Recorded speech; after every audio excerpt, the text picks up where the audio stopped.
الحمد للہ وکفی وسلام علی عبادہ الذین اصطفی اما بعد اعوذ باللہ من الشیطان الرجیم بسم اللہ الرحمن الرحیم وذکر فإن الذکریٰ تنفع المؤمنین سبحان ربک رب العزة عما یصفون وسلام علی المرسلین والحمد للہ رب العالمین اللہم صل علی سیدنا محمد وعلى آل سيدنا محمد وبارك وسلم اللهم صل على سيدنا محمد وعلى آل سيدنا محمد وبارك وسلم اللهم صل على سيدنا محمد وعلى آل سيدنا محمد وبارك وسلم۔ پڑوسی ملک پاکستان میں 40 سائنسدانوں نے مل کر ایک کتاب لکھی ہے جس کا نام ہے خدا موجود ہے۔ خدا موجود ہے، اور ہر سائنٹسٹ نے اپنی اپنی لائن کے اعتبار سے اس بات کو ثابت کیا کہ میری اس لائن کا یہ تجربہ، یہ علم، یہ فن بتا رہا ہے کہ اللہ موجود ہے۔ ان سائنسدانوں میں ایک محکمہ زراعت سے تعلق رکھتا تھا، کھیتی باڑی سے، تو اس نے اپنے فن کے اعتبار سے یہ ثابت کیا کہ اللہ موجود ہے، اور دلیل کے طور پہ یہ بات پیش کی کہ دنیا کے اندر جتنے بھی درخت ہیں، ہر درخت کے ہر پتے کے اندر ایسی خصوصیت موجود ہے جو اسی درخت کے دوسرے پتوں کے اندر نہیں ہے۔ ہر درخت کے ہر پتے کے اندر ایسی خصوصیت موجود ہے جو اسی درخت کے دوسرے پتوں کے اندر نہیں ہوتی۔ تو یہ پتے پتے کے اندر الگ الگ صلاحیت پیدا کرنا یہ اللہ ہی کا کام ہے۔ تو جب دنیا کے ہر درخت کے ہر پتے کے اندر ایسی خصوصیت موجود ہے جو دوسرے پتوں کے اندر نہیں ہے، جی، تو کیا اللہ پاک نے انسان کے جو بچے بنائے ہیں، جی، انسانوں کو جو بچے عطا فرمائے ہیں، ان کے اندر الگ الگ صلاحیت نہیں رکھی؟ آپ مدارس میں جائیں اور وہاں بچوں سے ملیں اور ان سے پوچھیں، ان سے کچھ سوال کریں، ایسی ایسی صلاحیت والے ملیں گے کہ دل خوش ہو جائے۔ یہ صلاحیت کس نے دی؟ اللہ نے۔ تو ہم اپنی دعاؤں میں اللہ تعالیٰ سے یہ بھی مانگیں کہ پیارے اللہ، جو آپ نے ہمیں خفیہ صلاحیتیں عطا فرمائی ہیں، کہ اللہ ان کو اجاگر فرما دیجیے۔ ہمارے بچوں کو جو آپ نے صلاحیتیں عطا فرمائی ہیں، اللہ ان صلاحیتوں کو اجاگر فرما دیجیے اور ان صلاحیتوں سے فائدہ اٹھانے والا بنا دیجیے۔ کئی مرتبہ ہمارے گھروں کے اندر بہت ساری نعمتیں رکھی رہتی ہیں، بہت سی چیزیں ہوتی ہیں، لیکن ہمیں اس کی افادیت کا پتہ نہیں ہوتا، اس کی افادیت کا پتہ نہیں ہوتا، تو وہ چیز رکھی رہتی۔ کبھی زندگی میں اگر کوئی گھر میں ایسی کوئی بات پیش آئی کہ وہ چیز کام آئی، تو اس دن سے اس کی قدر بڑھ جاتی۔ اس لیے میں کہا کرتا ہوں، ایک ہے قرب اور ایک ہے معرفت۔ ایک ہے کسی چیز کا پاس میں ہونا، اور دوسرا ہے کہ اس کی افادیت سے واقف ہونا۔ یہ دونوں الگ چیز ہیں۔ کئی مرتبہ چیز پاس میں ہوتی ہے لیکن اس کی افادیت کا پتہ نہیں ہوتا۔ ایسے ہی شخصیات کا، کئی مرتبہ ہمارے علاقے میں کوئی بزرگ ہیں، کوئی استاد ہیں اور بڑے باصلاحیت ہیں، دور دراز سے لوگ ان سے استفادہ کرتے ہیں، ان کو اپنے یہاں بلاتے ہیں، ان سے کوئی کتاب سنتے ہیں، کوئی کتاب کے سبق کا آغاز کرواتے ہیں، اور وہ ان کی استعداد کے معترف ہوتے ہیں، وہ پہچانتے ہیں، جانتے ہیں، ان سے فائدہ اٹھاتے ہیں۔ لیکن کئی مرتبہ جس مقام پہ رہتے ہیں وہاں کوئی نہیں جانتا، تو مقام پہ رہنے والوں کے وہ قریب تو ہیں، مقامی لوگوں کو ان کی معرفت نہیں۔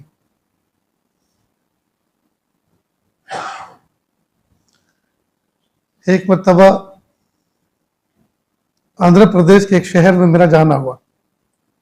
یہ اسی بات کو سمجھانے کے لیے ایک مثال دے رہا ہوں۔ تو میں حیدرآباد شہر سے فلائٹ میں بیٹھا، میرے قریب میں ایک شخص موٹا تگڑا سا بیٹھا ہوا تھا، ہاتھوں میں انگوٹھیاں پہنی ہوئی ہے۔ تو میں نے احترام انسانیت کے طور پر بیٹھے ہیں تو ذرا ہیلو ہائی کر لیں. تو میں نے کچھ ابتدا کرنا چاہیے. ہیلو ہائی کیا اس سے, تو اس نے کوئی خاطر خواہ توجہ نہیں دی. میں نے سوچا کہ تو اتنا کوئی خوبصورت بھی نہیں ہے کہ تجھے توجہ دی جائے. نہیں بات کرنا تو مت کر, ہمیں کیا, ہمارے بھی کام بہت ہیں. چپ کر کے بیٹھ گیا. تھوڑی دیر کے بعد اعلان ہوا یہ ایئر کرافٹ خراب ہے, اسی کے پڑوس میں دوسرا کھڑا ہوا ہے, سارے پیسنجر اتر کر اس میں بیٹھ جائیں. اس زمانے میں جیٹ ایئر ویز چلتا تھا تو وہ بند ہے. تو بیٹھتے کے ساتھ ہی پانی ملا اور ایک چاکلیٹ دی گئی. اور جب اتارا گیا تو ہم نے کہا کہ ایئر ہوسٹس جو بھی وہاں کھڑا تھا ذمہ دار, میں نے کہا صرف چاکلیٹ کھلانے کے لیے اس میں لائے تھے ہمیں. تو کہا سر یہ خراب ہو گیا ہے, ٹیکنیکل کچھ پرابلم ہے. بہت اچھا, اترنا ہی بہتر. یا دوسرے میں جا کے بیٹھ گئے, اور دوسرے میں بھی اسی ترتیب سے بیٹھے جیسے پہلے میں بیٹھے تھے. وہ مصیبت پھر وہیں آئی میرے بازو میں.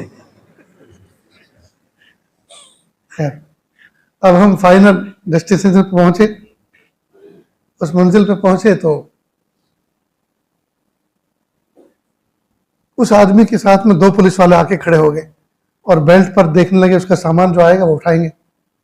میں نے اچھا, میں نے اپنے دل میں سوچا یہ اس کی حیثیت تھی جو بات کرنے نہیں دے رہی تھی. یعنی اس کا مطلب یہ کہ کوئی حکومتی عہدے پر ہے یا کچھ منسٹر ہے, تو یہ اپنی قیمت لگائے ہوئے بیٹھا تھا, تو اس نے بات کرنا مناسب نہیں سمجھا. خیر, اس کا سامان آیا اور وہ نکل گیا.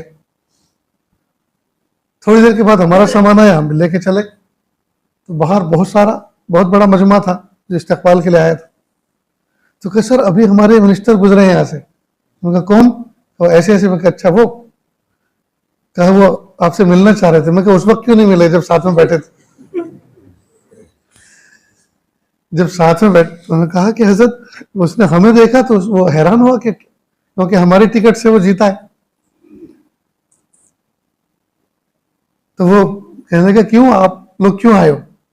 کہا کہ ہمارے گرو جی آ رہے. کہ وہ جو کھڑے ہیں کہ وہ تو میرے ساتھ سیٹ کے پاس میں تھا, میں بھی مل کے جاتا ہوں.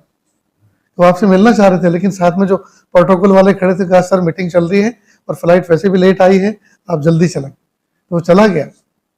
تو اس نے آپ کو آداب کہا ہے. میں نے کہا جس وقت پڑوس میں تھا اس وقت بات کیوں نہیں کی؟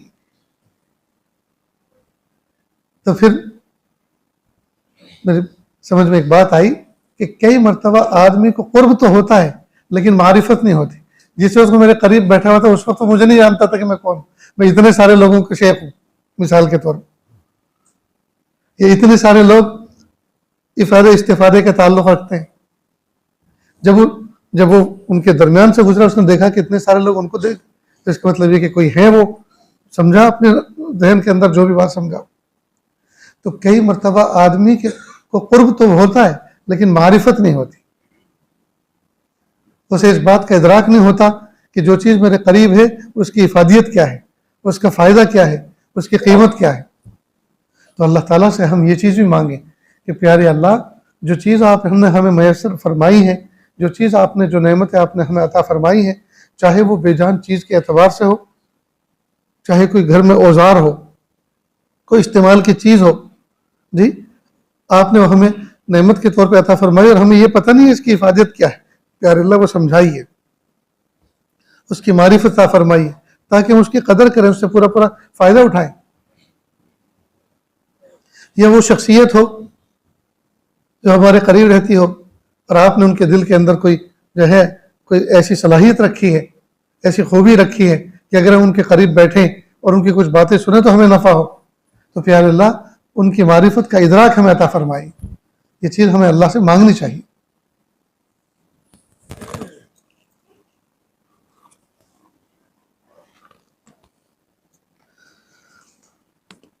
دوستو, ایک ہے قرب اور ایک ہے معرفت. کئی مرتبہ ہمارے گھر میں کوئی کتاب رکھی ہوتی ہے, اب وہ ہے تو صحیح ہمارے پاس, لیکن ہمیں اس کی افادیت کا پتہ نہیں ہے.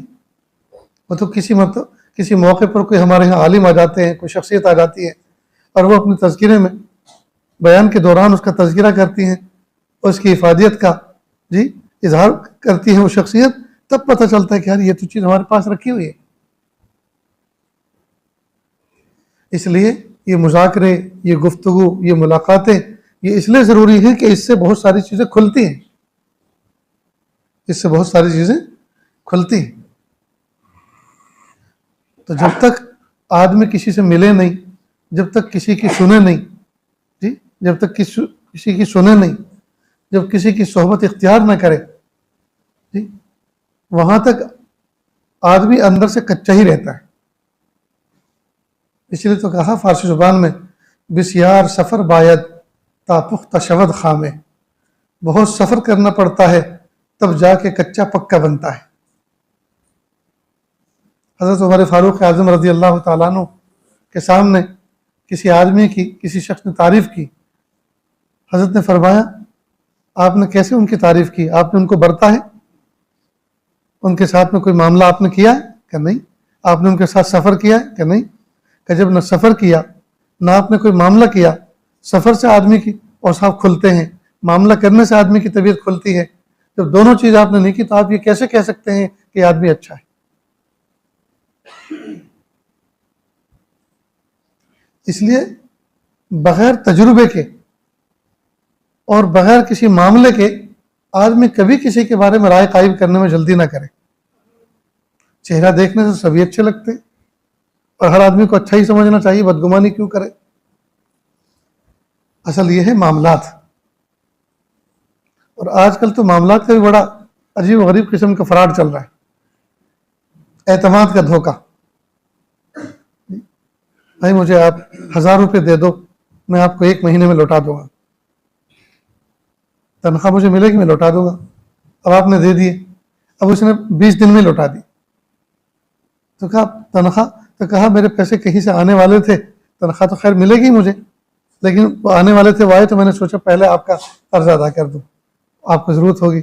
آدمی کو اچھا لگا کہ بھائی مہینے کا کہہ کر لے گیا تھے تو 20 دن میں لوٹا دی۔ پھر کچھ دنوں کے بعد کہا کہ 1,00,000 روپے چاہیے تھے، میں 2 مہینے میں آپ کو لوٹاتا ہوں۔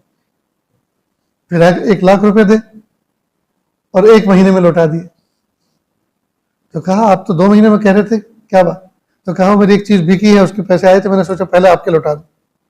تو انسان کو کہا کہ آدمی تو بڑا وعدے کا سچا آدمی ہے، معاملات کا بہت اچھا ہے، 2 مرتبہ ہو گیا۔ اب تیسری مرتبہ 10 لاکھ مانگے اور لے کے چھو ہو گئے، اس لیے کہ 2 مرتبہ سے اعتماد بٹھا لیا تھا، 2 مرتبہ اعتماد نہ بٹھا تو 10 لاکھ دیتا کیسے؟ آج کل اعتماد کے دھوکے چل رہے ہیں، کسی پہ بھروسہ کرنے جیسا نہیں رہا۔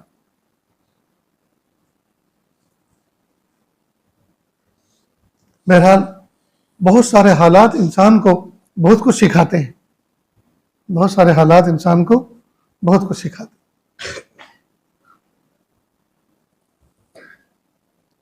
تو یہ چیزیں جب آدمی کسی صالح انسان کے ساتھ بیٹھتا ہے، صالح دوست کے ساتھ دوستی کرتا ہے، اس کے ساتھ نشست و برخاست کرتا ہے، اس کی باتیں سنتا ہے، جی تو اللہ رب العزت اس کے اندر بھی صلاح پیدا فرماتے ہیں، اس کے اندر بھی تقوی پیدا فرماتے ہیں، اور اس کے اندر بھی اللہ فہم اجاگر فرماتے ہیں۔ اس لیے اچھوں کی صحبت میں بیٹھیں، اچھوں کی صحبت اختیار کر کے جی ان سے سبق حاصل کرے، اور جو تعلیم ان سے ملے اس کو اپنی زندگی میں جاری کرے۔ آپ کے سامنے 2 روز پہلے حضرت مفتی محمود صاحب گنگوئی رحمۃ اللہ علیہ کی کچھ مکتوبات جو حضرت کے متعلقین نے حضرت سے خطوط لکھ کر کچھ باتیں پوچھیں وہ پیش کیے گئے تھے، اسی میں سے کچھ حصہ آپ کے سامنے پڑھ کے سنایا جاتا ہے۔ غصہ اور تکبر کا انوکھا علاج۔ ابھی آپ کافی دیر سے غصے کے بارے میں سب سن رہے تھے۔ کوئی ڈاک حضرت کے پاس کسی نے بھیجی، شیخ المشائخ قطب العالم حضرت مفتی صاحب زید مجدکم السلام علیکم ورحمۃ اللہ وبرکاتہ، گزارش ہی کہ مزاج اقدس کی خیریت معلوم کرنا چاہتا ہوں، اللہ کرے مزاج گرامی بعافیت ہو، آمین ثم آمین۔ حضرت یوں تو احقر استر تھا، پیر عیب ہی عیب سے لبریز ہے، ابھی حال میں میرے کرم فرما نے بہت محبت سے توجہ کیا کہ میرے اندر ضد اور غصہ بہت ہے، سوچ کر اندازہ ہوا کہ واقعی بہت ہے، پھر خیال ہوا کہ مجھ میں تکبر بھی ہے، بصد احترام اس کے علاج سے یہ جو مرض جناب والا کی نظر و خیال میں آئے اس سے مطلع فرمائے جانے کی التجا ہے۔ میں نے ان محترم سے اسی وقت عرض کیا تھا کہ علاج فرما دیں۔ انہوں نے فرمایا کہ اپنے شیخ سے عرض کرو۔ گو آپ کو اپنے شیخ کا تصور بھی شرمندہ کرتا ہے کہ کہاں آپ کی ذات کریمانہ اور کہاں سراپا عیوب احقر، مگر الطاف خداوندی نالائقوں پر بھی ہیں۔ اگر یہ نہ ہو تو پھر میرے جیسے کا وجود کیسے باقی رہے؟ یہ میں نے اس سے پہلے بھی آپ کو پڑھ کے سنایا ہے۔ آج کل بہت سے لوگ اپنے شیخ سے بہت ساری چیزیں اس طرح سے پوچھتے ہیں، وہ یہ سمجھتے ہیں کہ یہ عالم الغیب ہے۔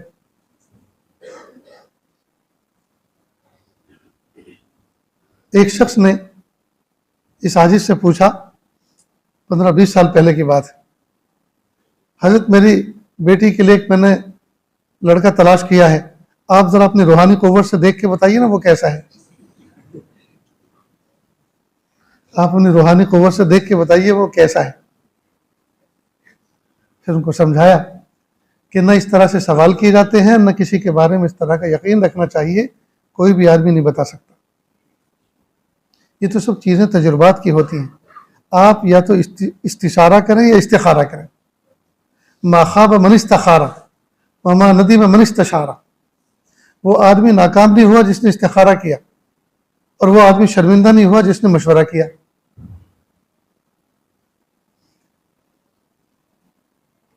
اب مشورے کے بارے میں ایک بات اور سمجھ لیں، مشورہ ایسے آدمی سے کرے جو اس لائن کی سمجھ بوجھ رکھتا ہو۔ یہ نہیں ہے کہ کسی آدمی کو سفید داڑھی والا دیکھا، سفید پوش دیکھا، نمازی دیکھا اور آپ نے سوچا کہ ان سے مشورہ کرنا چاہیے۔ ان کو اس لائن کا تجربہ بھی تو ہونا چاہیے۔ آپ کو اپنے بچوں کو لاکھوں روپے خرچ کر کے کسی ملک بھیجنا ہے اور ڈاکٹر بنانا ہے، اور آپ کسی صوفی صافی آدمی سے راہ چلتے ہوئے پوچھ رہے ہیں جس کو نہ اس لائن کا کوئی تجربہ ہے، نہ اس لائن میں کبھی کوئی قدم رکھا ہے، نہ ان کے خاندان میں کوئی اس لائن کا کوئی آدمی ہے، اب وہ کیا مشورہ دیں گے؟ بہت سے لوگ تو اپنے شیخ سے کہتے ہیں کہ ہر چیز ان سے میں پوچھ کے کرتا ہوں۔ چنانچہ بلایا اپنے گھر پر، وہ کوئی مکان بنانا چاہ رہے تھے، اتفاق سے جس شیخ کو بلایا اس موقع پہ مجھے بھی بلایا گیا، میں بھی وہاں حاضر تھا۔ اب شیخ نے کہا، اب شیخ بیچارے مکمل عالم بھی نہیں تھے، سیدھے سادھے نیک آدمی تھے، تو کہا نقشہ لاؤ، نقشہ لائے، کہا کچن کدھر ہے، کہا ادھر، کہا ادھر بناؤ، اور کہا اور وہ بیٹھنے کا کمرہ کدھر ہے، کہ ادھر، کہا اس کو ادھر بناؤ۔ تو انہوں نے تو نقشے میں ترمیم کر دی۔ میں نے اپنے دل میں سوچا، یا اللہ، یہ کون سی بزرگی ہے اور یہ کون سا اصول ہے؟ یہ تو ان کی لائن بھی نہیں ہے۔ ان کو تو اگر ہاتھ میں نقشہ پکڑا دے تو نقشہ پکڑنے کا طریقہ تک معلوم نہیں کہ کیسے نقشہ دیکھا جاتا ہے۔ ہر آدمی اپنے انجینئر کے ساتھ میں اپنے جائے وقوع کو دیکھتے ہوئے اپنے تجربات کی روشنی میں اپنی چیزوں کو ترتیب دیتا ہے، اپنا تخیل وہ انجینئر کے سامنے پیش کرتا ہے کہ مجھے کچن چاہیے اور مجھے بیڈ روم اس طرف چاہیے، فلاں چاہیے، تو وہ ساری کی ساری چیزوں پہ ڈسکس کر کے اس کے بعد وہ نقشہ بناتا ہے۔ اب انہوں نے تو کھڑے کھڑے وہ نقشہ تبدیل کر دیا۔ یہ تو اچھا ہوا کہ اس نے بعد میں کیا نہیں، وہ مکان پھر نقشے کے مطابق ہی بنا، اپنے شیخ کے مطابق نہیں بنایا اسے، ورنہ پتہ نہیں کتنی تکلیف ہوتی۔ تو بہت سارے لوگ، ارے بھائی شیخ سے بہت سی چیزوں میں مشورہ نہیں کیا جاتا، صرف دعا کی درخواست کی جاتی۔ حضرت میں نے ایک کام اپنے دوست احباب کے ساتھ مشورہ کر کے شریعت کی روح سے اس کا مسئلہ پوچھ کر یہ کام کا آغاز کیا، آپ دعا فرما دیجئے کہ اللہ تعالیٰ اس میں خیر مقدر فرما دے، بس وہ دعا کر دیں کافی ہے، کام ہو جائے گا۔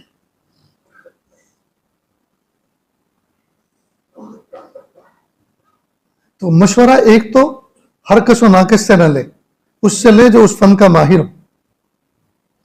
پھر مشورہ ایسے آدمی سے نہ لے جس پہ خوف خدا غالب ہو، اس لیے کہ وہ جینے کا مشورہ کبھی نہیں دے گا، مرنے کا ہی دے گا۔ اس لیے خوف خدا غالب ہے، ہر وقت روتا دھوتا رہتا ہے، تو وہ تو ہمیشہ اس دنیا کو بالکل ناپائیدار سمجھتا ہے اور سوچتا ہے دنیا میں رہنا کتنا ہے، جانا ہے، تو وہ دنیا میں رہنے، مکان بنانے، کاروبار کرنے کا کبھی مشورہ نہیں دے گا۔ وہ تو کہے گا سب چھوڑو، تو میں بھی مسجد میں بیٹھا ہوں، تم بھی مسجد میں آ کے بیٹھ جاؤ، اسی طرح مشورہ اس سے بھی مطلب جو صاحب حال ہو، صاحب حال ہو. مثال کے طور پر ایک آدمی ہے جو دعوت و تبلیغ کے مبارک عمل سے وابستہ ہے اور بس صاحب حال بنا ہوا. اس سے اگر آپ یہ کہو کہ امیر صاحب مارکیٹ کے اندر ایک دکان بک رہی ہے اور بہت مناسب ریٹ میں میں نے لے لی، اب اس میں دکان مجھے شروع کرنا ہے، تو کس چیز کی شروع کرنا چاہیے؟ ٹھہرو، تمہارا سال لگا ہے کہ نہیں؟ سال لگاؤ پہلے. تو دکان کھولنے کا مشورہ نہیں دے گا، پہلے سال لگاؤ. پھر جب آپ سال لگا کے 2-4 دن کے بعد آئیں گے، کہا سال تو میرا لگ گیا، اب کیا کروں؟ کہا ابھی بھی دماغ میں وہ غبار باقی ہے، ابھی وہ بھوسا باقی ہے، چلا اور لگاؤ. معلوم ہوا کہ وہ اس موڈ میں ہے ہی نہیں کہ وہ آپ کو دکان کرنے کی اجازت دے، یہ اس کا مشورہ دے. کیوں؟ اس لیے کہ صاحب حال ہے. صاحب حال اس پر ایک چیز کا غلبہ ہے، لہٰذا وہ اس کے علاوہ اس کا ذہن کسی دوسری طرف چلتا ہی نہیں. تو صاحب حال سے مشورہ نہ لے، جس پر خوف خدا کا غلبہ ہو اس سے مشورہ نہ لے. جس چیز کا آپ مشورہ لینا چاہ رہے ہیں اس لائن میں جو شدھ بدھ نہیں رکھتا، اس کا تجربہ نہیں رکھتا، اس سے مشورہ نہ لے. اتنی بات یاد رہے گی. اب جس آدمی سے مشورہ لیا جا رہا ہے، اگر اس کے اندر صلاحیت ہے، صاحب حال نہیں ہے، اس پہ خوف خدا کا غلبہ نہیں، ٹھیک، اور وہ صلاحیت رکھتا ہے، تو جو آدمی مشورہ دینے والا ہے اس کو چاہیے کہ وہ مشورہ دے جو سامنے والے کو کے حق میں خیر ہو. کئی مرتبہ آدمی ساری کی ساری چیزیں پوچھ لیتا ہے اور خود سوچتا ہے کہ ہو یہ کام تو مجھے کرنا چاہیے، اس کو کیوں؟ تو اس کو منع کرتا ہے کہ یہ کام مت کرنا، اور خود کر لیتا ہے. مثال کے طور پر ایک آدمی اپنے بیٹے کے لیے رشتہ تلاش کر رہا تھا. اب اس کو کسی جگہ پہ بہت اچھا رشتہ مل گیا، ذہن میں آیا اس کے. اب وہ کہے کسی کے پاس مشورہ کرنے کہ بھائی فلاں آدمی ہے اور ماشاءاللہ بہت خوشحال بھی ہے، نیک بھی ہے، کھاتا پیتا گھرانہ ہے، اور کسی قسم کی کوئی ان کی شکایت نہیں ہے، پڑوسی بہت اچھے ہیں، اور ان کا جائے وقوع بھی بہت اچھا ہے، گھر بھی بہت اچھا ہے، ان کے ہاں لڑکی ہے اور میرے ہاں لڑکا ہے، میں چاہتا ہوں کہ لڑکی سے رشتہ لے لوں. اب اس کے یہاں بھی لڑکا تھا جس سے مشورہ لیا جا رہا ہے. اب ساری کنڈلی تو کھل گئی اس کے سامنے، حالات تو اس کے سامنے آ گئے کہ نہیں وہاں تمہارے لیے بالکل مناسب نہیں، ادھر تو جانا بھی مت بلکہ دیکھنا بھی مت، پیر کر کے سونا بھی مت ادھر. اور پھر خود پہنچ گیا لے کر رشتہ اپنا. یہ ہے مفاد پرستی. مومن کی شان یہ نہیں ہے. سامنے والا جب ان سے کوئی مشورہ لے اس کے حق میں جو چیز بہتر ہے وہ بتائے. یہ نہیں کہ جو اپنے حق میں بہتر ہے اس کو کر لے اور اس سے جو ہے اس بات کو نظر انداز کر دے. اس لیے کہ یہ امانت ہے. جب کوئی مشورہ آپ سے لے رہا ہے وہ ایک امانت ہے، تو اس امانت میں آپ خیانت نہ کریں اور لوگوں سے کہتے بھی نہ پھریں کہ میں نے اس کو یہ مشورہ دیا. اتنی بات یاد رہے گی. کئی مرتبہ بہت سے لوگ اپنے بڑوں سے تعلق رکھتے ہیں، اپنے استاد سے تعلق رکھتے ہیں. اب ان کے سامنے کوئی کام آتا ہے. مثال کے طور پہ ایک استاد ہے، کسی جگہ پڑھا رہے ہیں، یہ کوئی امام ہے کسی جگہ امامت کر رہے ہیں. پڑوس کی بستی والے ان کے پاس آئے، کہا کہ ہمیں آپ کی ضرورت ہے. اس بستی والوں کو تو اور بھی مل سکتے ہیں، ان کے قریب میں تو کوئی ادارہ ہے، لیکن ہمیں بہت تلاش کرتے کرتے زمانہ ہو گیا کوئی نہیں مل رہا، آپ ہمارے یہاں چلیں اور جو تنخواہیں ملتی ہیں اس سے اتنا زیادہ ہم آپ کو دیں گے. یہ بات کی. اب اس بارے میں ایک بات اور ذرا سمجھ لیں. اگر کوئی استاد اور کوئی امام اس کو یہ کہا جائے کہ آپ ہمارے یہاں چلیں، ہم آپ کی تنخواہ میں اتنا اضافہ کر کے دیں گے، ہرگز نہ جانا، ہرگز مت جانا. اس لیے کہ انہوں نے آپ کو تول لیا اور اب آپ کو لے کے تو گئے ہیں، وہ ہمیشہ آپ کے بارے میں بے اطمینان رہیں گے کہ جب ہم نے 500 روپے زیادہ دے کر ان کا سودا کر لیا تو کوئی 1000 روپے زیادہ دے کر ہم سے یہاں سے لے کے جا سکتا ہے. اس لیے کہ یہ تو فوراً چلے جاتے ہیں. تو بے اطمینانی ہو گئی ان کو اور آپ کی قیمت لگ گئی کہ آپ کی قیمت بس اتنا ہے، چند سو روپے آپ کی قیمت. تو ایسا معاملہ کبھی نہیں کرنا چاہیے. دوسرا یہ کہ جب انہوں نے کہا کہ دیکھو آپ کی ہمارے ہاں ضرورت ہے، آپ نے کچھ سوالات کیے، بھائی کیوں ضرورت ہے، آپ کیوں مجھے لے جانا چاہ رہے ہیں؟ انہوں نے کہا وہاں اس محنت کا میدان ہے، اس طرح کا میدان ہے، اس طرح کے وہاں فتنے، ان کو دور کیا جا سکتا ہے اور آپ کے ذریعے سے اللہ پاک کام لیں گے. تو اب آپ یہ سوچ رہے ہیں کہ میں مشورہ کروں اور مشورہ کر کے پھر فیصلہ کروں. تو آپ ان سے یہ نہ کہیں کہ میں اپنے شیخ سے مشورہ کر لوں. وہ پوچھیں گے کون شیخ؟ کہ فلاں. کہ ہاں ضرور کر لو. یا اپنے استاد سے مشورہ کر لوں گا. کون استاد؟ فلاں نام کے، ان سے مشورہ کر لوں. نام کبھی نہ لے، شخصیت کی تعین بالکل نہ کریں. شخصیت کی تعین کر کے ہرگز نہ کہیں. کیوں نہ کہیں؟ اب جب وہ آدمی مثال کے طور پہ میرے پاس آیا اور آنے کے بعد اس نے مجھ سے مشورہ لیا کہ وہ اس بستی کے لوگ آئے تھے اور انہوں نے یہ باتیں کہی، وہاں یہ مواقع ہیں، تو آپ ذرا میرے معاملے میں غور کر کے بتلائیں کہ مجھے جانا مناسب ہے کہ نہیں. اب جب اس شخص نے مجھ سے مشورہ لیا تو اب اس کی بات میرے پاس امانت ہے اور مجھے وہ بات کہنی چاہیے جو اس کے حق میں بہتر ہو. اب میں نے غور کرنے کے بعد، حالات پر اندازہ لگانے کے بعد اور اس کے مزاج کو سامنے رکھتے ہوئے یہ بات کہی کہ آپ کے لیے وہاں جانا مناسب نہیں. یہ بات کہہ دی. اب یہ گیا اپنی بستی میں، لوگ آئے، جی کیا ہوا مشورہ؟ تو کہا انہوں نے تو منع کیا ہے. اب اتفاق سے وہ جو اس امام کے پاس آئے تھے وہ مجھ سے بھی تعلق رکھتے تھے، وہ محبت رکھتے تھے. اب وہ کہیں گے لو ہم تمہارے سے بڑی محبت رکھتے تھے اور وہ تو ہم سے بڑی محبت سے پیش آتے تھے اور ہم تو سوچتے تھے ہمارے خیر خواہ ہیں اور وہ فوراً اجازت دیں گے اور تو سنتے کے ساتھ ہی کہیں گے ہاں ضرور جاؤ آپ ان کے ہاں. لیکن انہوں نے ہماری بستی کے لیے منع کیا. اس کا مطلب یہ کہ وہ صرف جو محبت رکھتے ہیں وہ ظاہر داری ہے، باقی وہ دل سے محبت نہیں رکھتے. وہ ان چیزوں پر ان کی توجہ نہیں جائے گی کہ ہم نے جو ان کو مشورہ دیا وہ اس کے حالات کو سامنے رکھتے ہوئے، ان کے مزاج کو سامنے رکھتے ہوئے، اس کے حق میں جو بہتر ہے اس بہتری کو سامنے رکھتے ہوئے مشورہ دیا ہے. اس لیے آج کل تو میرے پاس کئی لوگ آتے ہیں کہ حضرت فلاں لوگ آئے تھے اس کام کے لیے، تو میں نے کہا مشورہ کر لوں. میں نے کہا یہ کہا تھا کہ مشورہ مجھ سے کرنا ہے یا آپ نے ان سے کہا تھا کہ جی؟ میں کہا اب تو میں مشورہ نہیں دیتا، اس لیے کہ اگر یہ میرا مشورہ آپ کے حق میں بہتر ہوا، ان کے حق میں خیر نہ ہوا، ان کے حق میں اس کے خلاف ہوا، ان کی رائے کی مرضی کے خلاف ہوا، تو وہ تو مجھے اپنا مخالف سمجھیں گے. یہ اگر آپ کہہ کے نہ آتے کہ مجھ سے مشورہ کریں گے، اس کی تعین کر کے نہ آتے تو میں مشورہ دیتا آپ. تو یہ ساری چیزوں کے اندر بھی فہم چاہیے آدمی. آج کل تو فہم کی ایسی مارا ماری ہے کہ جہاں سمجھتے ہیں، جہاں جس کو سمجھتے ہیں، جیسا سمجھتے ہیں، معاملہ الٹا ہی نکلتا ہے. ڈابل کے اندر ایک استاذ تھے، بڑے استاذ، آج کل وہ ہندوستان کے باہر کسی ملک میں ہیں.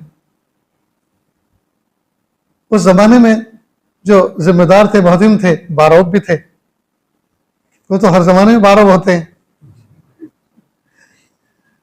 اب استاذ نے ایک طالب کو بھیجا کہ جاؤ یہ دیکھ کر آؤ کہ محتم صاحب ہیں یہ چلے گئے آفس سے، اس لیے کہ آخری گھنٹے میں ان کو کسی سفر پہ جانا تھا، سبق پڑھا چکے تھے. اب محتم صاحب کا روب اتنا تھا کہ 5 منٹ پہلے بھی نہیں نکل سکتے کلاس میں سے. تو کہ دیکھ کر آؤ کہ محتم صاحب ہیں کہ. اب وہ سیدھا بالکل محتم صاحب کے آفس کے دروازے پہ پہنچا اور یوں کر کے دیکھ رہا ہے. محتم ان کے ذرا کیوں آئے؟ کہ مولانا نے مجھے بھیجا ہے کہ دیکھ کر آؤ محتم صاحب ہیں.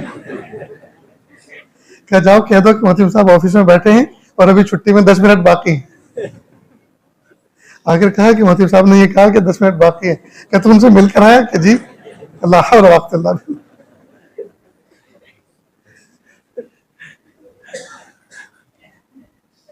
ایک مرتبہ اس عاجز کا ایک علاقے میں سفر ہوا، وہ شورش زدہ علاقہ ہے. تو میں نے ان سے کہا کہ بھائی میں آؤں گا آپ کے یہاں، لیکن آپ کسی اخبار میں میری آمد کا اشتہار نہ دیں، اس لیے کہ آپ کے یہاں اخبار میں دیا جاتا ہے، اخبار میں نہ دیں. خیر میں گیا اور جانے کے بعد جب وہاں سے رخصت ہو رہا تھا اور دوسرے شہر میں جانا تھا تو انہوں نے کہا کہ حضرت الحمدللہ کافی لوگ آئے، لوگوں کو فائدہ ہوا، اور آپ نے کہا تھا کہ اخبار میں نہ دینا، ہم نے بالکل اخبار میں نہیں دیا، کسی اخبار میں نہیں دیا، البتہ 3 دن تک ریڈیو پر دیا. 3 دن تک ریڈیو پر دیا. نہ حکمت سمجھتے ہیں، نہ مصلحت سمجھتے ہیں، نہ پوچھتے ہیں، کچھ نہیں. تو اللہ تعالیٰ سے ہم اپنی دعاؤں میں یہ چیز مانگیں کہ اللہ ہمیں موقع کی سوجھ عطا فرما. یہ جملہ یاد رکھنا کہ اللہ موقع کی سوجھ عطا فرما. کس موقع پر کیا کہنا ہے، کس موقع پہ کیا کرنا ہے. اگر موقع کی سوجھ نہیں ہوگی تو آدمی الٹپ کام کرے گا.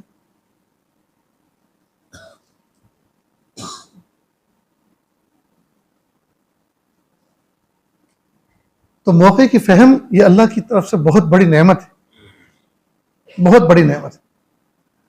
کس موقع پر کیا بات کہنی ہے، کس موقع پہ کیا کام کرنا ہے جی، اور کس کام کو کس طرح سے انجام دینا ہے، یہ اگر سمجھ بوجھ ہوگی تبھی تو انجام دے گا.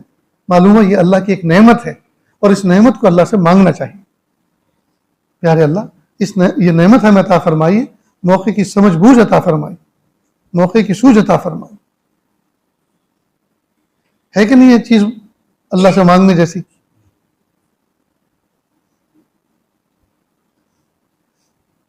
تو حضرت سے انہوں نے سوال کیا تو حضرت نے اس کا جو جواب دیا، بسمہ تعالی مکرم و محترم زیدت مکارمکم، السلام علیکم ورحمۃ اللہ وبرکاتہ. تکبر کو اکابر نے ام الامراض تجویز فرمایا ہے. غور کرنے سے معلوم ہوتا ہے کہ غصہ بھی اسی سے پیدا ہوتا ہے، اور احساس ہو یا نہ ہو، چاہے احساس ہو یا نہ ہو، لیکن غصہ تکبر ہی سے پیدا ہوتا ہے. چنانچہ آپ نے غیر محسوس غیر شعوری طور پر اپنے وجود کو محتاج الیہ قرار دے ہی لیا، گویا کہ باری تعالیٰ بھی آپ کے وجود میں اپنی خاص صفت کا محتاج ہے. تکبر کا حاصل بھی یہی ہے کہ آدمی اپنے کو بڑا اور اچھا سمجھے اور دوسرے کو حقیر اور چھوٹا سمجھے. علاج اس کا مبدا اور منتہا پر غور کرنا ہے، یعنی انسان کی خلقت کا مبدا کیا ہے اور مبدا کیا ہے، ماہ مہین، اور اس کے تغیرات کیسے کیسے احوال گزرے، اور منتہا اس کا کیڑوں مکوڑوں کی غذا ہے.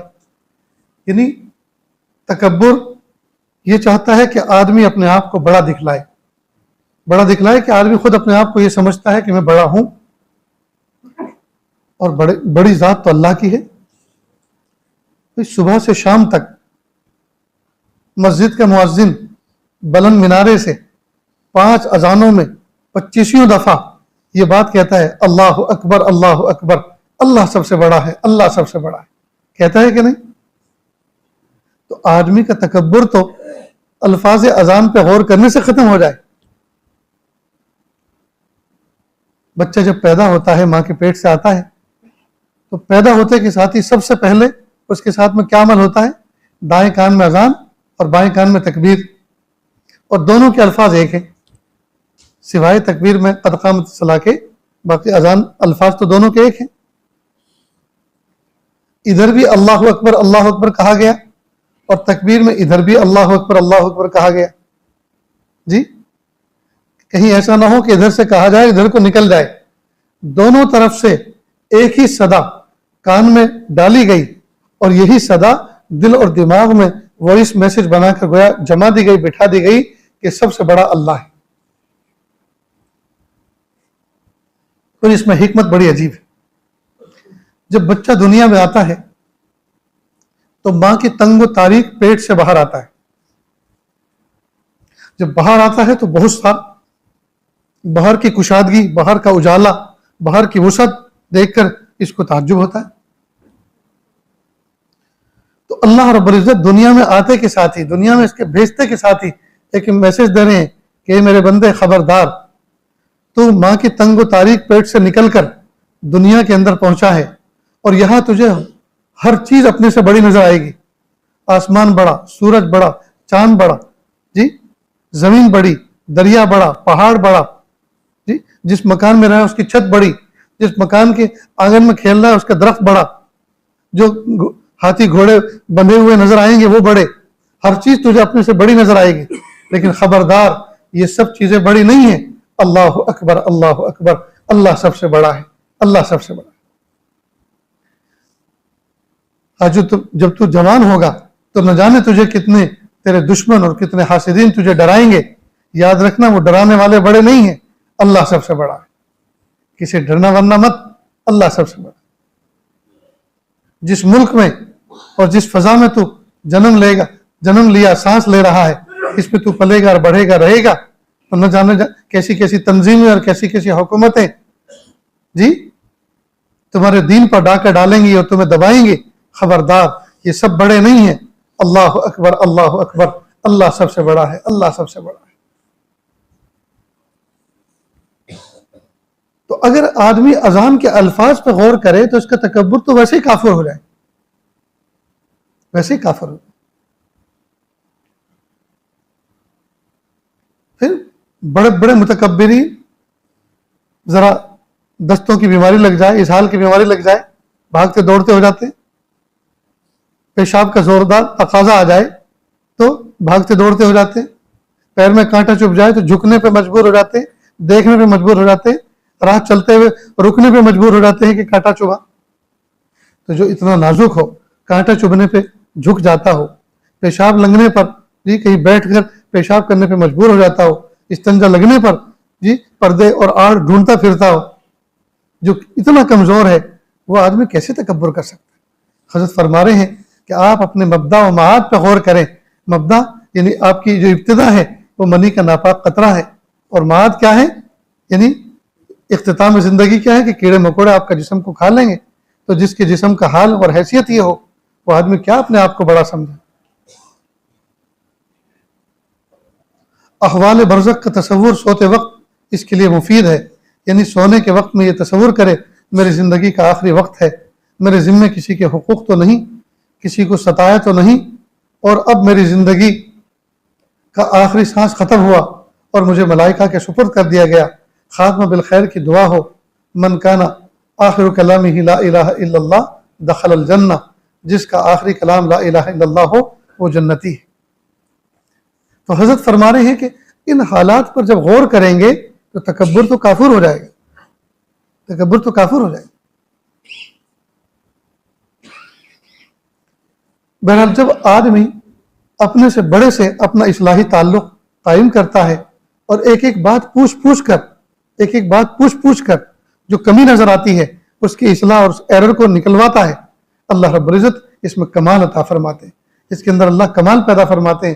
نہ جانے کتنے دنیا میں ایسے بظاہر ماسٹر تھے، بظاہر ڈاکٹر تھے جی جسم کا علاج کرتے تھے، بچوں کو پڑھاتے تھے اور بس گزر اوقات ہوتا تھا. لیکن جب وہ کسی کی صحبت میں گئے اور انہوں نے اپنی زندگی وہاں گزارنی شروع کی اور ان کے اندر تقوی آیا، ان کے اندر صلاح آئی اور ان کے اندر دین آیا، ان کا ایمان کا فگر اپ ہوا، اور یہ سب چیزیں جب لوگوں نے دیکھنی شروع کی تو نہ جانے کتنے لوگ ان کے چہرے کو دیکھ دیکھ کے کلمہ پڑھنے لگے.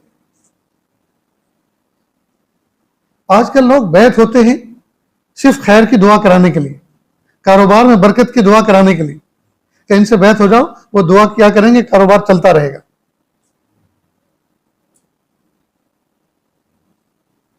کاروبار چلتا رہے گا، صرف برکت کے لیے بیعت ہوتے. ادھورے کام پورے ہوں، اولاد نہ ہو تو اولاد ہو جائیں، اچھے رشتے مل جائیں، کاروباری معاملات بالکل درست ہو جائیں، اس لیے بیعت ہوتے. حالانکہ بیعت کی اغراض میں سے ایک بھی غرض نہیں ہے اس کی، یہ چیزیں ایک غرض میں بھی شامل نہیں ہوتی. اپنے باطن کے کیل کانٹوں کو دور کریں، اندر کی نجاست کو نکالیں، اپنے اندر صلاح و تقوی منتقل کریں اور صلاح و تقوی کا راستہ معلوم کر کے اس پر عمل کرنے والے بنیں. یہ ہے مقصد. اپنے اندر سے رذائل کو نکالیں اور اپنے اندر فضائل پیدا کریں، یہ ہے مقصد. اللہ کی محبت کا ملنا آسان ہو جائے، اس راستے پہ چلنا آسان ہو جائے، یہ ہے مقصد. لیکن نہ اس مقصد پہ قدم بڑھا رہے ہیں، نہ نمازوں کا اہتمام کر رہے ہیں، نہ تہجد کا اہتمام کر رہے ہیں، نہ اپنی زبان پر قابو ہے، نہ اپنی نگاہوں پر قابو ہے، نہ اپنے جذبات پر قابو ہے. جو چاہے کھا لیتے ہیں، جہاں چاہیں گھومنے چلے جاتے ہیں اور گھوم پھر کر آ کے پھر بتاتے بھی ہیں ہم وہاں گئے تھے. بہت دنوں کے بعد میسج آیا، بہت دنوں کے بعد خط آیا، بہت دنوں کے بعد سلام اور پیغام آیا، خیریت تو ہے کہ جی وہ بچوں کو لے کے دبئی گیا تھا گھومنے کے لیے. بہت دن سے کہیں گیا نہیں تھا تو بچوں کو لے کے دبئی گھومنے کے لیے گیا. کیا کچھ دیکھا ہوگا, کتنی روحانیت کا جنازہ نکلا ہوگا, اس کی تو بات ہی مت پوچھو. اب یہ چیز پوچھنے جیسی تھی کہ دل میں یہ تقاضا پیدا ہو رہا ہے, کیا کروں؟ بعض لوگوں کو اللہ نے مال دیا ہے, اس کے ساتھ فہم بھی عطا فرمائی. ہمارے ایک ملنے والے تھے, اللہ کی رحمت میں چلے گئے, اللہ غریق رحمت فرمائے. بہت اونچے آدمی تھے, بہت اونچے آدمی. ایک مرتبہ میرا کشمیر جانا ہوا, دینی سفر پر 15-16 سال پہلے کی بات. تو ایک بہت پرفضا مقام تھا, ایک جگہ پہ ہم بیٹھے ہوئے تھے کسی کے گھر میں. میں نے ان کو فون کیا, اکثر وہ حج میں ساتھ ہوتے تھے. میں نے ان کو فون کیا, کہاں ہو؟ کہ حضرت میں کشمیر میں ہوں. میں نے کہا کشمیر میں کس جگہ؟ میں بھی کشمیر میں ہوں. کس جگہ؟ کہ حضرت ایک لیک ہے وہاں, ایک جھیل ہے, کہ وہاں ہاؤس بوٹ کے اندر ہوں. میں نے کہا آپ شام کو فلاں جگہ پر آ جائیں, میزبان میرے سامنے بیٹھے ہیں, میں ان سے اجازت لے کر آپ کو بلا رہا ہوں, آپ کھانے پہ میرے ساتھ آئیں. خیر وہ آگے. میں نے کہا سچ بتاؤ آپ کیوں آئے؟ کہ حضرت بمبئی جیسے شہر میں رہتے رہتے اوب گیا تھا, اللہ اللہ کرنے کے لیے آیا ہوں, اللہ اللہ کرنے کے لیے آیا. تو دیکھیے یہ ہے مال کا صحیح استعمال, کہ یہ مال خرچ کر رہا ہے اپنے تعیش کے لیے نہیں, اللہ کی محبت کے لیے, اللہ کی طاعت و عبادت کے لیے. سوچا کہ بمبئی کے جو ہے شور شرابے والے ماحول سے تھوڑا سا دور بھی ہو جاؤں اور اللہ کے قریب ہو جاؤں, ایسی پرسکون فضا مجھے ملے جہاں میرے جسم کو بھی راحت ملے, میری روح کو بھی ترقی ملے. اب تو لوگ سکون گناہوں کے راستوں میں ڈھونڈ رہے. اب دبئی بیچ پہ جانا جی, اور وہاں جا کر وہاں فرشتے نظر آتے ہیں.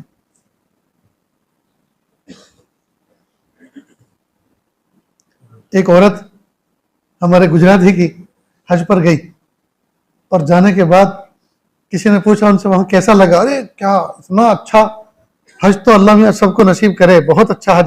اور وہاں تو اکلا نور ہی نور, یہ دیہاتی زبانوں کا جملہ ہے کہ اکلا نور ہی نور, اور سونے کی دکان بس نور ہی نور ہے. سونے کی دکان, سونے کی چیزیں بھری, ہر وقت بس نور ہی نور دکھتا ہے. سونے کی دکانوں کو دیکھ کے اس کو نور نظر آیا. ہر چمک نور تھوڑی ہوا کرتی, یہ تو فہم کے اوپر ہے.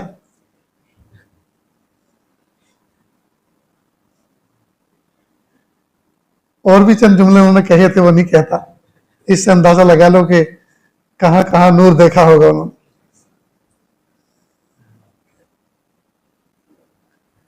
تو ہم قدم قدم پر اللہ تعالیٰ سے یہ مانگیں, میرے پیارے اللہ آپ نے ہمیں پیدا فرمایا, ہم بشر ہیں, ہماری طبیعت کے اندر شر ہے, ہماری طبیعت کے اندر بہت ساری خباثتیں ہیں, بہت سارے رذیلیں ہیں, رذائل ہیں.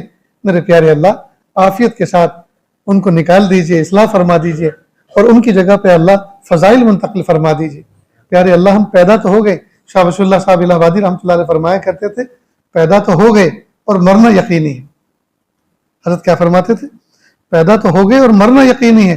اب کوشش اس بات کی کریں کہ اللہ کے ولی بن کے دنیا سے رخصت ہوں. کہ اللہ پیدا تو ہو گئے اور مرنا یقینی ہے, پیارے اللہ ہم آپ کے ولی بن کے دنیا سے رخصت ہونا چاہتے ہیں. اس سے کم پہ تو دوستو راضی نہ ہو, اور اس سے کم کی تو تیاری نہ ہو. کہ اللہ اپنی ولایت دے دیجیے, اللہ اپنی محبت دے دیجیے, اللہ اپنی معرفت دے دیجیے.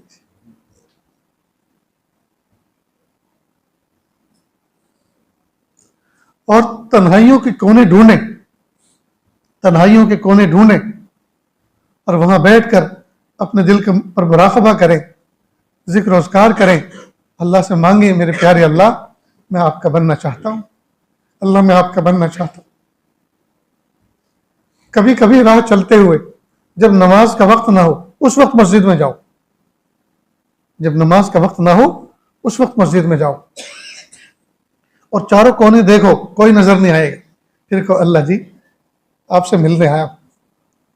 میرے پیارے رب میں بازار جا رہا تھا, کام پہ جا رہا تھا، سفر پہ جا رہا تھا، میں نے سوچا میں 2 باتیں آپ سے کر کے جاؤں.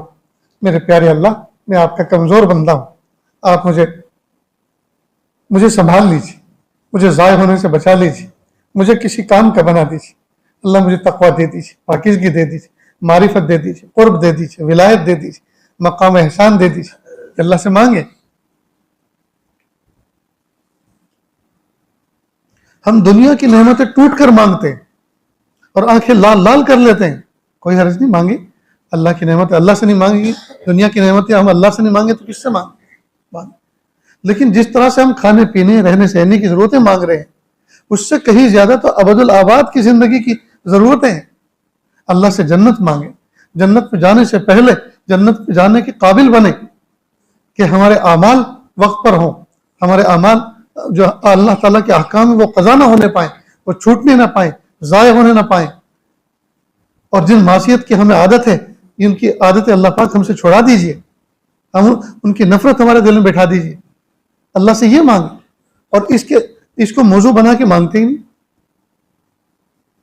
جتنا جاب مانگتے ہیں، جتنا شوق مانگتے ہیں، جی جتنی نوکریاں مانگتے ہیں، جتنے پرانے گھر کو نیا بنانا مانگتے ہیں، چھوٹے گھر کو بڑا کرنا مانگتے ہیں، اللہ سے سواری مانگتے ہیں، زمینیں مانگتے ہیں، کاروبار مانگتے ہیں، پیسے مانگتے ہیں اور ٹوٹ کے مانگتے ہیں. اس کے آدھے سے آدھا حصہ بھی ہم آخرت نہیں مانگتے، اپنی اصلاح نہیں مانگتے، اپنی باطنی ترقی نہیں مانگتے.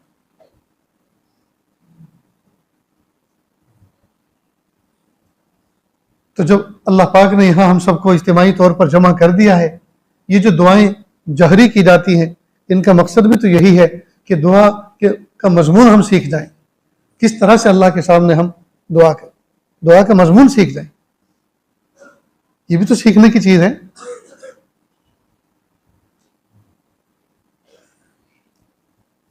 ایک نوجوان بچہ تھا، درجہ حفظ سے فارغ ہو کر اپنی بستی میں گیا. رمضان مبارک میں قرآن پاک سنایا.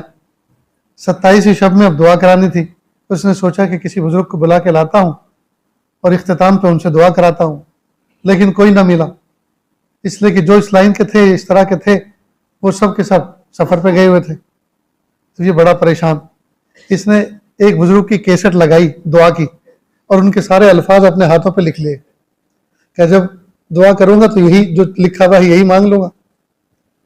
اب دعا کرنے کے لیے ہاتھ اٹھائے اور جب دعا کا آغاز کیا لائٹ چلی گئی. اب اتنی مصیبت کھڑی ہوئی کہ پوچھو مت، اس لیے کہ مضمون نہیں آتا تھا. تو دعا کا مضمون بھی ہمیں اپنے ذہن نشی کرنا چاہیے کہ کس طرح سے دعا کا آغاز کیا جاتا ہے، کس طرح اختتام کیا جاتا ہے اور کیا کیا چیزیں اللہ سے مانگی جاتی ہیں. کیا کیا چیزیں اللہ سے مانگی جاتی ہیں. اپنی ذاتی ضرورتیں مجمع عام کے سامنے نہ مانگی جائیں، ورنہ اللہ تعالیٰ کو کہہ کے مخلوق کو سنانا ہو جائے گا. ایک صاحب دعا کرا رہے تھے، پیارے اللہ آپ جانتے ہیں میرا گھر برسات میں ٹپکتا ہے، چھت کتنی کمزور ہو چکی ہے، اللہ اس کا انتظام کر. اب یہ تو اللہ کو سنا رہا ہے، در حقیقت مخلوق سے سوال کر رہا ہے کہ میری گھر کی چھت کی حالت بہت خستہ ہے، تم جلدی سے انتظام کرو. نہیں دوستو، یہ سب چیزیں بہت غلط ہیں. یہ بہت بڑی بات ہے. اللہ تعالیٰ سے ہم مخصوص تعلق اپنا بنائیں. M P M L A سے کسی کی دوستی ہو جائے، تعلق ہو جائے، تو اس کو نفع کی چیز سمجھتے ہیں اور اس کو فخریہ سمجھتے ہیں کہ ہمارا ایم پی سے تعلق ہے، ہمارا فلاں سے تعلق ہے، فلاں سے تعلق. ہماری کیفیت تو یہ ہونی چاہیے ہم بھی خدا رکھتے ہیں. ہم اپنے اللہ سے کہیں. جیسے چھوٹا سا بچہ کوئی اس کو ستائے تو کہتا ہے امی سے کہہ دوں گا، ابو سے کہہ دوں گا، بھائی جان سے کہہ دوں گا. اس لیے کہ وہ بچہ جانتا ہے کہ جن کے میں نے نام لیے ہیں یہ سب بڑے لوگ ہیں اور یہ اس کو دیکھ لیں گے. ہمارے جو بڑے گزرے ہیں، جو اولیاء اللہ گزرے ہیں، ان کو بھی اگر کوئی ستاتا تھا وہ کہتے تھے ہم بھی خدا رکھتے ہیں، ہم اپنے اللہ سے کہہ دیں گے، ہم اپنے اللہ سے کہہ دیں گے. اللہ تعالیٰ سے دعا ہے اللہ رب العزت ہم تمام کو ایسا بنا دے کہ ہم اللہ کو پسند آ جائے. دعا کریں.